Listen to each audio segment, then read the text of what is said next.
ইংরেজি টেন্স, তাই না?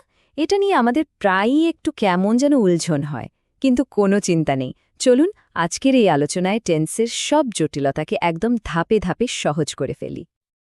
আচ্ছা, আমরা যখন কথা বলি তখন কোনো একটা কাজ কখন হচ্ছে, মানে এখন নাকি আগে নাকি পরে হবে, সেটা কিভাবে বোঝাই? ঠিক ধরেছেন, ভার্ব বা ক্রিয়ার রূপটা একটু বদলে দিই।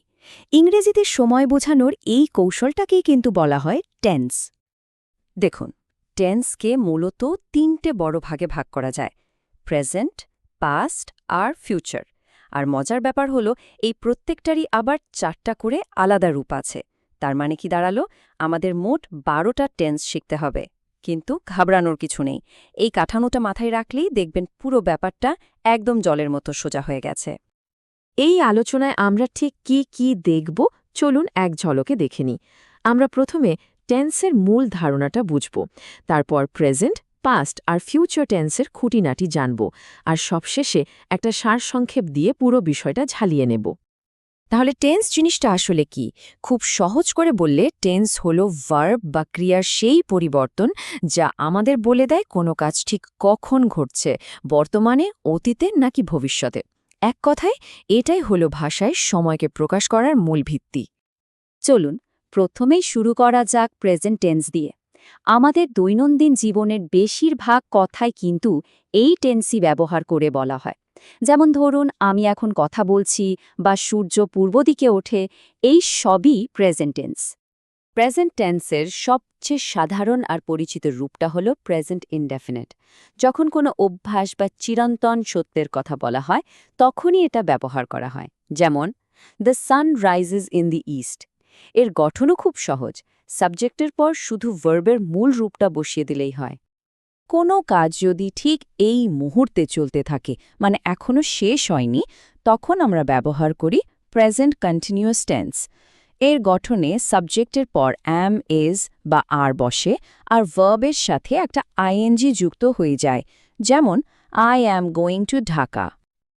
আচ্ছা, এমন যদি হয় যে কোনো কাজ এইমাত্র শেষ হয়েছে কিন্তু তার প্রভাবটা এখনও আছে, এই রকম পরিস্থিতি বোঝাতে প্রেজেন্ট পারফেক্ট টেন্স ব্যবহার করা হয়। এর গঠনে হ্যাভ বা হ্যাজ বসে এবং ভার্বের পাস্ট পার্টিসিপল রূপটা ব্যবহার করতে হয়। যেমন ধরুন, বলা হলো হি হ্যাজ ইটেন রাইস। তার মানে তার খাওয়া শেষ কিন্তু পেটটা এখনও ভরা। ব্যাপারটা মজার, তাই না? কোনো কাজ যদি অতীতে শুরু হয়ে এখনও একটানা চলতে থাকে তাহলে আমরা প্রেজেন্ট পারফেক্ট কন্টিনিউয়াস টেন্স ব্যবহার করি। এর গঠনে হ্যাভ বা হ্যাজের সাথে একটা বিন আসে আর ভার্বের সাথে আইএনজি বসে। অবশ্যই একটা সময়ের উল্লেখও থাকে। যেমন, it has been raining for 2 hours, মানে 2 ঘন্টা আগে বৃষ্টি শুরু হয়ে এখনও চলছে। তো বর্তমানের কথা তো হলো, এবার একটু অতীতে ফেরা যাক, কি বলেন? যে কাজগুলো ইতোমধ্যেই শেষ হয়ে গেছে সেগুলো প্রকাশ করার জন্য আমরা পাস্ট টেন্স ব্যবহার করি। অতীতে কোনো কাজ সাধারণভাবে শেষ হয়ে গেছে এটা বোঝানোর জন্য পাস্ট ইনডেফিনিট টেন্স ব্যবহার করা হয়। এখানে নিয়মটা খুব সোজা, সাবজেক্টের পর শুধু ভার্বের পাস্ট ফর্ম বসাতে হয়। যেমন, they played football in the field, মানে খেলাটা অতীতেই শেষ হয়ে গেছে। পাস্ট কন্টিনিউয়াস টেন্সটা অনেকটা প্রেজেন্ট কন্টিনিউয়াসের মতোই, কিন্তু এটা অতীতের কোনো চলমান ঘটনা বোঝায়, মানে অতীতে একটা নির্দিষ্ট সময়ে কোনো কাজ চলছিল। যেমন, he was catching fish in the river.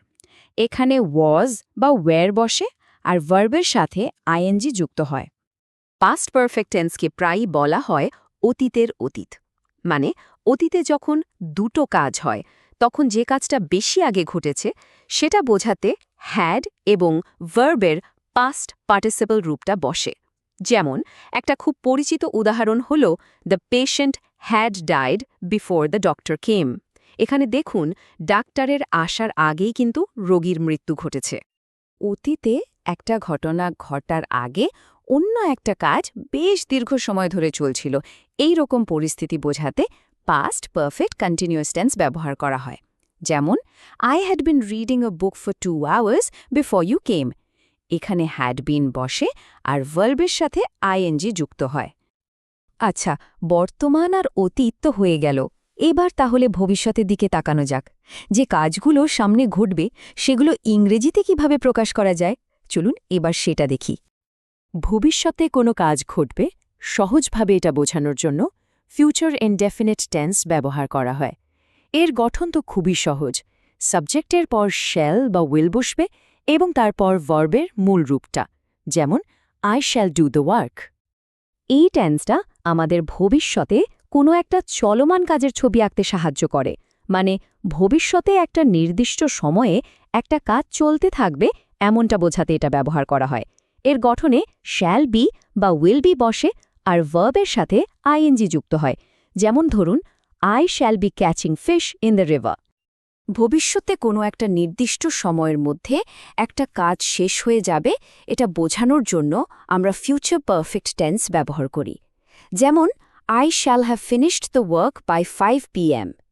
এখানে শ্যাল হ্যাভ বা উইল হ্যাভ বসে আর তার সাথে ভার্ব এর পাস্ট পার্টিসিপল রূপটা ব্যবহার করতে হয়। ভবিষ্যতে একটা নির্দিষ্ট সময় পর্যন্ত কোনো কাজ একটানা চলতে থাকবে এমনটা বোঝানোর জন্য ফিউচার পারফেক্ট কন্টিনিউয়াস টেন্স ব্যবহার করা হয়, যেমন ধরুন by next year I shall have been working here for 5 years। এর গঠনে শ্যাল হ্যাভ বিন বা উইল হ্যাভ বিন এবং ভার্বের সাথে আইএনজি বসে। ব্যাস, আমরা কিন্তু 12টা টেন্সই আলোচনা করে ফেলেছি। এখন সময় হলো সবগুলোকে একসাথে এক নজরে দেখে নেওয়ার। এই স্লাইডটা হলো আমাদের ফাইনাল সারসংক্ষেপ, বলতে পারেন একটা চিটশিট। এই টেবিলটাতে দেখুন সবগুলো টেন্স কি সুন্দর করে একসাথে দেওয়া আছে। এখানে প্রত্যেকটা টেন্সের নাম, তার গঠন আর বাংলা চেনার উপায় উদাহরণ সহ রয়েছে। অনুশীলনের জন্য এটা সেভ করে রাখলে কিন্তু দারুণ কাজে দেবে।